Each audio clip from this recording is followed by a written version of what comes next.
بلغ العلا بكماله كشف الدجى بجماله حسنت جميع خصاله صلوا عليه وآله الحمد لله সমস্ত প্রশংসা ওই মহান রব্বুল আলামিনের জন্য যে মহান রব্বুল আলামিন আমাদেরকে এই শীতের সময় কষ্ট করে আমাদের সকলকে এই জান্নাতের বাগানে পবিত্র কোরআন এবং হাদিসের মধ্যে কিছু নসিহত বলার এবং শ্রবণ করার জন্য তৌফিক দান করলেন। এজন্য অন্তরের অন্তঃস্থল থেকে আমরা সকলে শুকরিয়া আদায় করি। সবাই বলি আলহামদুলিল্লাহ। বিশ্ব নবীর প্রতি আবারও আমরা দরুদ পাঠ করি। সবাই বলি সাল্লাল্লাহু আলাইহি ওয়াসাল্লাম। মুআজ্জাজ হাজিরিন, আমি পবিত্র কোরআন থেকে একটি আয়াতে কারিমা এবং রাসূলুল্লাহ সাল্লাল্লাহু আলাইহি ওয়াসাল্লামের অগণিত হাদিসের মধ্যে থেকে একটি হাদিস আপনাদের সামনে তেলাওয়াত করেছি। আল্লাহ রাব্বুল আলামিন তৌফিক দান করলে সংক্ষিপ্তভাবে এর উপরে আলোচনা করার চেষ্টা করা হবে। যা কিছু আলোচনা আল্লাহ রাব্বুল আলামিন আমার মুখ থেকে বের করেন তদনুযায়ী যেন আমাদের সকলকে আল্লাহ রাব্বুল আলামিন যথাযথভাবে আমল করার তৌফিক দান করেন। সবাই বলি আমিন। মুআজ্জাজ হাজিরিন, আমরা বান্দারা কখনো নেকির কাজ করি, কখনো গুনাহের কাজ করি। তো আমরা নেকির কাজ করি আর গুনাহের কাজ করি, যা করি না কেন আল্লাহ রাব্বুল আলামিনের পক্ষ থেকে দুইজন ফেরেশতা নিযুক্ত করা হয়েছে। তারা আমাদের সমস্ত আমলগুলি লিপিবদ্ধ করে রাখে। আমি ভালো কাজ করলে সেটাও লেখা হয়, আমি যদি অন্যায় কাজ করি, গুনাহের কাজ করি, সেটাও আমাদের আমলনামায় লেখা হয়। তো মুআজ্জাজ হাজিরিন, আমাদের যে আমলনামায় গুনাহ লেখা হয়, এই গুনার আমলনামা রাসূলুল্লাহ সাল্লাল্লাহু আলাইহি ওয়াসাল্লাম হাদিসের মধ্যে বলেন আদ-দাওয়াবিনু সালাসাতুন, যে বান্দারা যে গুনাহ করে এই গুনাহ খাতা যে আমলনামায় লেখা হয়, এই আমলনামা তিন প্রকার। তার মধ্যে এক নম্বর প্রকার হচ্ছে লা ইয়াগফিরুল্লাহ, যে গুনাহ আল্লাহ রাব্বুল আলামিন ক্ষমা করবেন না। এখানে কোন ধরনের গুনাহ লেখা হয় যেটা আল্লাহ রাব্বুল আলামিন ক্ষমা করবেন না?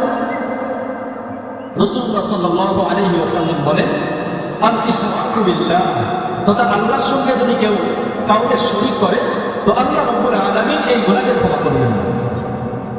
আমি আপনাদের সামনে পবিত্র কোরআন থেকে আয়াত তেলাওয়াত করেছি। আল্লাহ রাব্বুল আলামিন বলেন ইন্নাল্লাহা লা ইয়াগফিরু আন ইউশরাকা বিহি ওয়া ইয়াগফিরু মা দুনা যালিকা লিমান ইয়াশা ওয়া মান ইউশরিক বিল্লাহি ফাকাদ দাল্লা দালালান বাঈদা। নিঃসন্দেহে আল্লাহ রাব্বুল আলামিন যদি চান সমস্ত গুনাহ মাফ করে দিতে পারেন, কিন্তু বান্দার শিরকের গুনাহ তিনি মাফ করবেন না।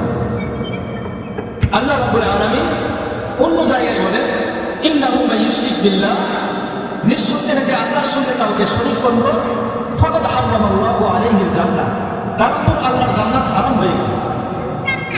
ওয়া মা'ওয়াহুন নার, এবং তার ঠিকানা হবে জাহান্নাম। ওয়া মা লিয-যালিমিনা মিন আনসার, এবং তার জন্য থাকবে না কোনো সাহায্যকারী।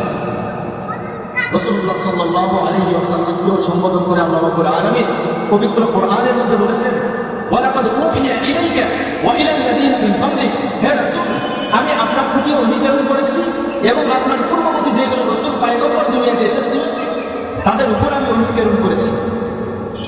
লাইন আশরাকতা লা ইয়াহবাতুন্না আমালুকা ওয়া লা তাকুনান্না মিনাল খাসিরিন, হে রাসূল আপনি যদি শিরকের গুনাহ করেন তাহলে আপনার সমস্ত আমল বাতিল হয়ে যাবে। মুআজ্জাজ হাজিরিন, এই শিরকের গুনাহ অত্যন্ত মারাত্মক গুনাহ। রাসূলুল্লাহ সাল্লাল্লাহু আলাইহি ওয়াসাল্লাম হাদিসের মধ্যে তিনি বলেন লা তুশরিক বিল্লাহ ওয়া ইন কুতিলতা ফাররিকতা, যে তোমরা শিরকের গুনাহ করিও না, যদিও তোমাদেরকে আগুনে জ্বালিয়ে দেওয়া হয়, যদিও তোমাদেরকে কেটে ফেলা হয়, তবুও তোমরা শিরকের মতো গুনাহ করিও না। মুআজ্জাজ হাজিরিন, এই শিরকের গুনাহ অত্যন্ত মারাত্মক গুনাহ। এই গুনাহ আল্লাহ রাব্বুল আলামিন সহজে বান্দা মাফ করবেন না। আমরা মনে করি আমাদের মধ্যে হয়তো শিরকের গুনাহ নাই, অথচ মুসলমানের থেকেও অনেক সময় শিরকের গুনাহ হয়, কিন্তু আমরা মুসলমান বুঝতেও পারি না আমার থেকে শিরকের গুনাহ হয়। সেটা কি? হযরত আবু সাঈদ খুদরী রাদিয়াল্লাহু তাআলা আনহু বলেন যে আমরা একসময় মসজিদের মধ্যে বসে সমস্ত সাহাবায়ে কেরাম একটা বিষয় নিয়ে আলোচনা করতেছিলেন। রাসূলুল্লাহ সাল্লাল্লাহু আলাইহি ওয়াসাল্লাম সেখানে উপস্থিত হলেন। উপস্থিত হওয়ার পরে তিনি জিজ্ঞেস করলেন, হে সাহাবায়ে কেরাম, তোমরা কি বিষয় নিয়ে আলোচনা করতেছিলে?